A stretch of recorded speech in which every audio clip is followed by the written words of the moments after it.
Welcome back to TYTSports. We're lounging today. We had the sweatshirt on Tuesday. Somebody said that it looked like you rolled out of bed. I didn't, but, I'm not going to give you something that isn't me, right? So I could put on a suit and tie, which makes me no better at analyzing sports or discussing sports. The suit that made me look more professional. It's 2017. Us millennials aren't for the suit and tie. I'm not, at least. So deal with it. All NBA first team and second team projections. We're about 70 games through the NBA season.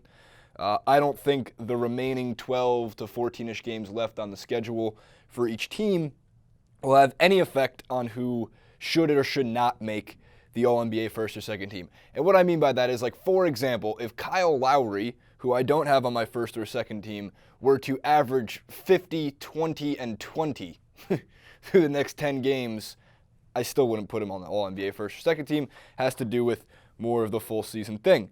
So I'm doing this a little bit early. I wanted to be before you start seeing predictions for all these things, because I feel like with TYTSports we tend to do a lot of things after, Fox Sports or the ESPNs of the world, or other writers that I follow and enjoy following and watching their content. I feel like they'll put out something and then we'll decide, okay, let's do our first and second teams now. Whatever, I'll be first to market. There's 4 undoubtables for the first team. The only debate, there is only one debate, it's the center position for the All-NBA first team. Because if you don't have James Harden, Russell Westbrook, Kawhi Leonard, and LeBron James on your first team, I don't think you have a formidable argument. They're the 4 MVP candidates for this year. I don't think anybody comes close to touching them in terms of the All-NBA first team honors.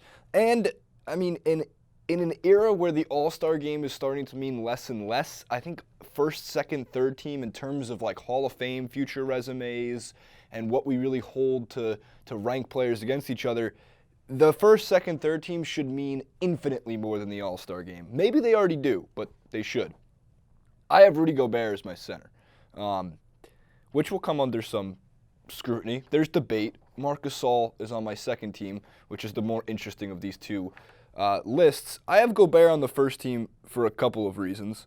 Besides the fact that he's the best defensive center in the NBA, I'm not sure if there's a debate. Quote, this season on 10.2 defended attempts, opponents are shooting 43.1% at the rim against Gobert, which ranks him third amongst all big men. His 2.6 blocks per game, and the fact that when you watch teams play the Jazz, they have to scheme for not attacking the rim. Some of the best players at finishing at the rim. Yes, the Steph Currys of even last year, they started to see this. It's not that they're afraid to attack Gobert. It's just efficiency and scouting reports and game plans are telling teams, just don't bother. You have a better chance at finding a way to knock down a long-range 3-ball or maybe get a mid-range, or if you can really try to put a big man against on the block and pray that Gobert doesn't switch on to you, because he's a monster in the paint. All right, we move forward. Second team.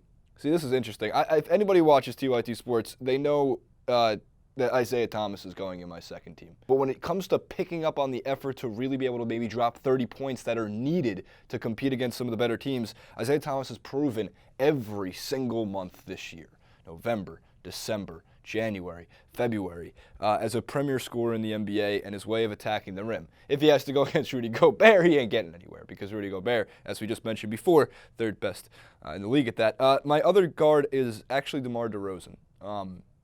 I think his first 30 games put out maybe too much hype, but I overall think that DeRozan has proven he's worth every cent that the Raptors gave him, and his hot hand is so important to them also moving forward. I'm picking in the backcourt, scoring is more effective. I know John Wall probably should be there, and maybe, even though I said in the 12 game, maybe I'll change it, but if not, John Wall's an All-NBA player this year. Don't get me wrong.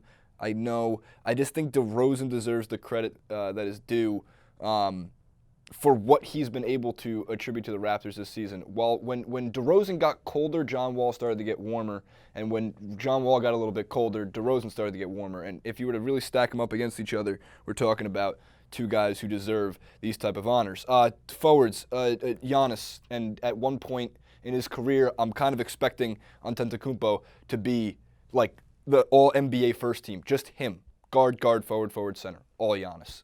He's a freak of nature. We know that.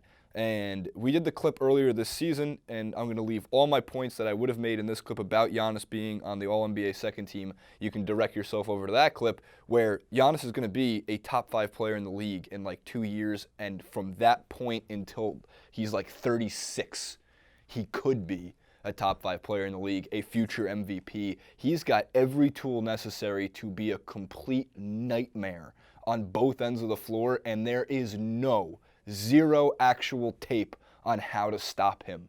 You really do need LeBron and Kawhi to double team him and still hope he can't shoot over you because he's 9 feet with a wingspan of 12 feet. Exaggeration. I mean, just look what he did against the Kings. He's track down block. It made no actual sense. He covers so much ground with one step. I think he's the most fun, like top 3 most fun players to watch right now. Giannis. Other forward, Gordon Hayward. A lot of love for the Jazz, and here's why. Hayward's got career highs in points, if I'm correct, 22 points per game, highest in career, roughly 46% shooter and 39.2 from 3. He has a box plus minus of 4.4, and that combo of Hayward and Gobert, they're fighting for a 4 seed. Some people predicted them to be the 4 seed in the beginning of the season. I didn't think so, and look what happened. They really showed that way, and they're going to play spoiler. They're going to spoil some Western Conference team. I said earlier I think it's more likely that the Clippers lose to the Jazz in a series, like the first round, if that were to be how it broke down, than win the West. I'm not sure if there's many people who would argue me at this point, given what the Clippers have shown all season. But they're not a pushover. I think that's a 6 or 7. I think that's a 6-game series with even Kevin Durant on the Warriors, and I know that the Warriors have beaten the Jazz pretty bad at points this season, but in general, look, the Hayward-Gobert duo is not the most exciting thing to watch, but in a very Spurs-esque way, respect it. It's deserving given what they've done this season. And again, when Paul George joins them because he hates the Pacers with an avid passion that I haven't seen any player before. Paul George, if you remember, recently, they have no identity.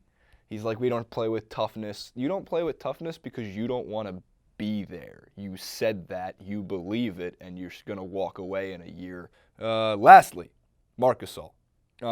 Career highs in points per game, 20. Assists per game, 4.6. He's knocking down 1.4 threes a game. He's taking 3.7. Let's keep in mind that Marc Gasol, entering this season, averaged 0.15 threes per game. 0.15. 0.15. He's now averaging 3.7 and knocking down 1.4 of them. He's like a couple threes made away from being a 50% three-point shooter. Or 40% three-point shooter. He's also got a 1.3 blocks. He's just an all-around, respectably good player who never gets the credit that is due. The Gasol brothers are 2 of the greatest Europeans to ever play in the NBA. When they stack up against each other, their resumes are fantastic. Can't hate them. I'm out of breath. Other than that, thank you for sitting casually with me here. I hope that when you're watching this clip, your feet are up, you're comfortable, you're enjoying yourself. I think that we should be able to talk about the NBA without getting angry at each other. I got a little mad on Twitter today at First Take because they had LeVar Ball on, and Stephen A. Smith and LeVar Ball had a fake shouting match. If LeVar Ball is so blasphemous, according to Stephen A. Smith, then stand up to your producers and say, I don't want him on my show. Crazy idea. Here's a mind fuck for you. First Take and Crossfire are the exact same show, if you remember Crossfire from CNN. It is not debate. It is theater. It is fake. It is staged. It is scripted. No reason to be that angry. Comment below. Like, favorite, and subscribe. Watch Chappelle's show on, not Chappelle's show. Watch Chappelle stand-up on Netflix. And then watch John Mulaney stand-up on Netflix. I just watched 4 hours of stand-up last night, and both were great. See you next time.